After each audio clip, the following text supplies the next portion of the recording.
everyone, welcome to my channel. Continuing with the molecular basis of inheritance, हम बात करेंगे आज के नेक्स्ट टॉपिक की, दैट इज द डीएनए. अगर आपको याद हो, मैंने आपको लास्ट क्लास में इंट्रोडक्शन कराया था to this chapter and I told you कि हम इसके बारे में क्या क्या पढ़ने वाले हैं. I ended the video on saying कि अगले लेक्चर से हम डीएनए स्टार्ट करेंगे.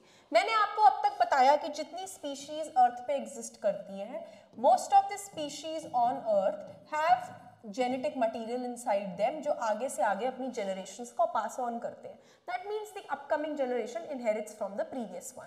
तो वो एक्चुअली क्या कैरी करते हैं? वो कैरी करते हैं जेनेटिक मटीरियल.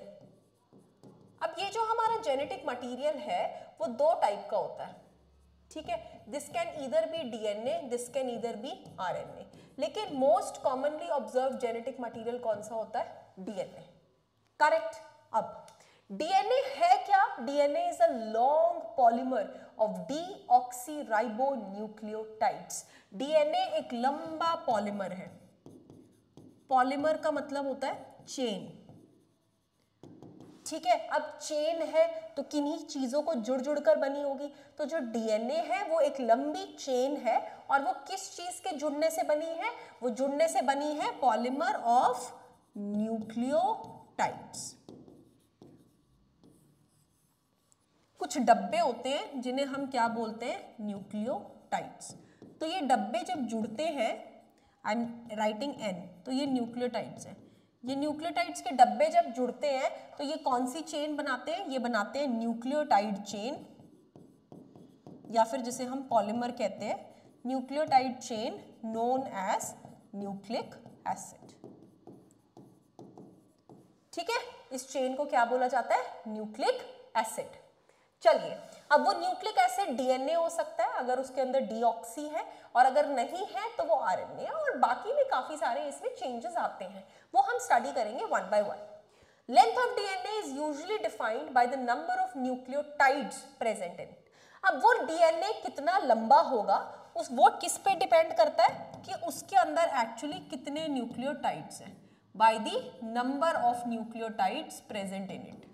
उस पर डिपेंड करता है कि उसके अंदर डीएनए का जो लेंथ है, जो उस चेन की लंबाई है, वो कितनी बड़ी होगी. वो डिपेंड करता है कि कितने डब्बे जुड़े हुए होंगे, ठीक है. This also is the characteristic of an organism. अब वो ये कह रहे हैं कि अगर आपने किसी ऑर्गेनिज्म की पहचान करनी है तो ये भी एक इंपॉर्टेंट कैरेक्टर है. फॉर एग्जाम्पल, हो सकता है ये बेसिकली माइक्रो ऑर्गेनिक लेवल पे होता है कि कोई माइक्रो ऑर्गेनिज्म है, राइट. उसकी उसकी जो फॉर एग्जाम्पल उसकी डीएनए इतना लंबा है तो वो ये वाला होगा फॉर श्योर. या फिर हो सकता है इसकी डीएनए चेन तो इतनी लंबी है तो वो ये वाला तो नहीं हो सकता, क्योंकि इसकी चेन तो छोटी है, तो वो कोई दूसरा होगा. That means it's one of the identifying features. जैसे हम क्लास में आइडेंटिफाई कर लेते हैं ना कि ये बच्चा हो सकता है कि उस क्लास का होगा, नहीं नहीं नहीं, ये 10th का नहीं है, ये 11th का है, ये तो मैंने उसी क्लास में बैठा देखा है. तो उसी तरीके से हम यहाँ न्यूक्लियोटाइड कितने जुड़े हैं उसके बेसिस पे उसकी लेंथ डिटरमाइन करते हैं, और किसी चीज की कितनी लेंथ है उस बेसिस पे डिटरमाइन करते हैं कि वो कौन सा ऑर्गेनिज्म है, ठीक है. जैसे एग्जाम्पल दिया हुआ है बैक्टीरियोफेज.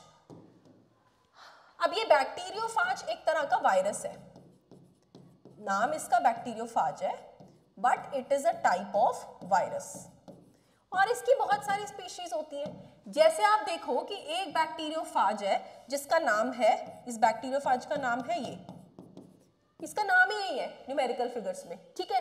तो इसके अंदर कितने न्यूक्लियोटाइड्स हैं? इसके अंदर है 5, 3, 8, 6 न्यूक्लियोटाइड्स. मतलब इतने न्यूक्लियोटाइड्स ने मिलके इसका जेनेटिक मटीरियल बनाया हुआ है, इसकी लंबी न्यूक्लियोटाइड चेन बनाई हुई है, ठीक है. और दूसरा टाइप का बैक्टीरियोफेज है बैक्टीरियोफेज लैम्डा, ठीक है. बैक्टीरियोफेज लैम्डा के अंदर कितने बेस पेयर्स हैं? 4, 8, 5, 0, 2 बेस पेयर्स. अब एक नया वर्ड इंट्रोड्यूस हो गया है, बेस पेयर्स. इसका क्या मतलब होता है?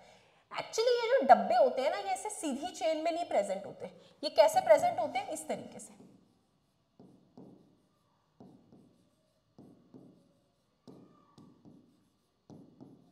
Like this. तो ये ऐसे पेयर्स में है, ठीक है. तो इन्हें हम बोल देते हैं बेस पेयर्स, ठीक है जी. तो इस बैक्टीरियोफेज लैम्डा के अंदर इतने बेस पेयर्स हैं. Whereas Escherichia coli एक तरह का बैक्टीरिया है, उसके अंदर 4.6 × 10⁶ बेस पेयर्स है.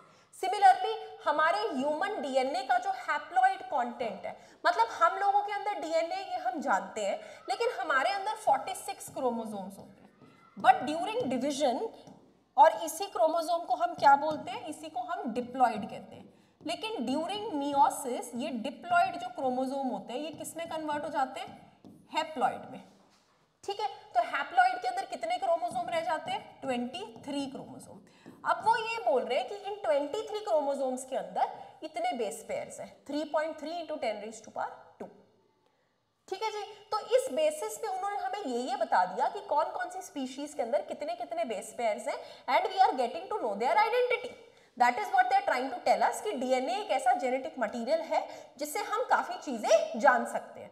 अगली वीडियो में मैं आपको पढ़ाऊंगी structure of a polynucleotide chain, मतलब इस डब्बे के अंदर क्या है, what is the structure of this डब्बा, okay, of a nucleotide. So that we will study in the next class. Till then इसको मेरे साथ साथ पढ़ते रहो ताकि आपका ये चैप्टर थोड़ा स्ट्रॉन्ग हो जाए। Thank you so much for watching my lecture.